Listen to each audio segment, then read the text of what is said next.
যে বিদ্যুৎ যে সমস্যা চলছে সেটা আমরাও অনুধাবন করতে পারছি যে রাজ্যের মধ্যে একটা প্রবলেম চলছে। দেখুন, এটা ট্রানজিশন ফেজ। একটা ফেজ থেকে যখন আরেকটা ফেজ যাবেন তখন একটা অব্যবস্থা তৈরি হয়, এটা আপনি ইতিহাস দেখলেও আপনাকে বলতে পারবেন। তো এটা সম্পর্কে সরকার সম্পূর্ণ অবগত আছে। রাজ্যের মাননীয় মুখ্যমন্ত্রী, আমাদের বিদ্যুৎ মন্ত্রী সহ আমাদের বিভিন্ন রকম আলোচনা হয়েছে এবং আপনারা ইতিমধ্যেই দেখতে পাবেন তার জন্য কারেক্টিভ মেজার নেওয়া দপ্তর থেকে হয়েছে।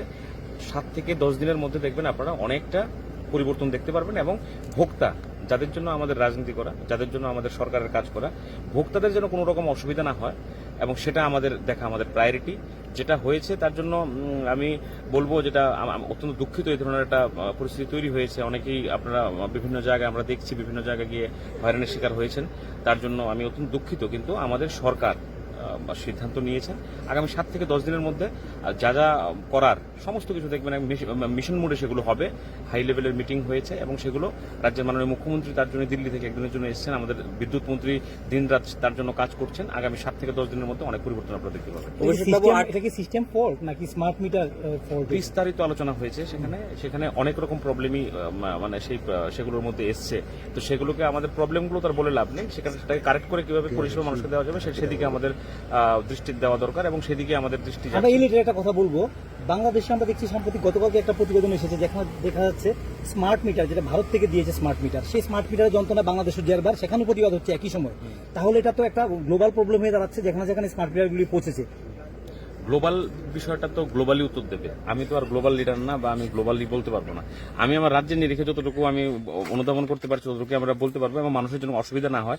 আমি ব্যক্তিগতভাবে অনেকের বাড়ি গেছি, আমি অনুধাবন করেছি এবং দেখেছি যে ঠিকই অনেক মিসম্যাচ পাওয়া গেছে এবং সেগুলো কিন্তু আমরা এরকম বিষয় না যে আমরা সেগুলো নিয়ে আমরা বলছি আমরা ঠিক আছি বা কোনো রকম প্রবলেম হয়েছে, সেগুলোকে আমরা ফাইল আপ করে আমরা কিন্তু সংগঠনের তরফ থেকে মাননীয় মুখ্যমন্ত্রীর কাছে এবং আমাদের কাছে পাঠানো হয়েছে এবং আমরা সবাই মিলে বসে একটা প্ল্যান প্রোগ্রাম হয়েছে এবং তারপর আমাদের দীর্ঘক্ষণ সমস্ত অফিসারদের নিয়ে আলোচনা হয়েছে এবং খুব সহসা আপনারা দেখবেন ম্যাক্সিমাম 7 to 8 ডেজের মধ্যে আপনারা অনেক চেঞ্জেস দেখতে পারবেন। আপনি বলছেন যে জনগণ, গ্রাহকরা নিস্তার পাবে এই সমস্যা? 100% পাবে, এটাই তো আমাদের কাজ, নিস্তার দেওয়ার কাজ, এবং যার জন্য তারা অনেকে হয়রানি হয়েছে তার জন্য দুঃখিত আমরা।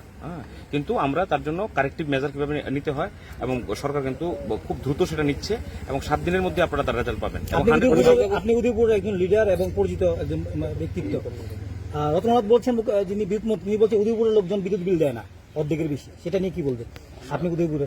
দেখুন, এরকম ভাবে বলেছেন কিনা আমি দেখিনি, যদি বলে থাকেন এরকম বিষয় না। উদয়পুরের মানুষ বিল দেয় না, সবাই তো, যেমন কাকরাবনের মধ্যে আপনি দেখবেন স্মার্ট মিটারে সারা রাজ্যের মধ্যে নাম্বার 1 সবচেয়ে বেশি লেগেছে স্মার্ট মিটার। উদয়পুরের ভিতরে স্মার্ট মিটার লাগাতে গেলে দেখবেন রাজ্যের মধ্যে অনেক জায়গায় এসে যদি বিল না দেয়, কাকরাবনে 100%, তাহলে বিল যদি না দেয় স্মার্ট মিটার কিভাবে লাগলো? বিল দিচ্ছে মেবি, আমি জানি না উনি কি বলেছেন, আপনি আপনার মাধ্যমে শুনতে পারলাম। আমিও যদি ওনার সাথে কথা বলে আমিও জানতে চাইবো বিষয়টা। অভিষেক বাবু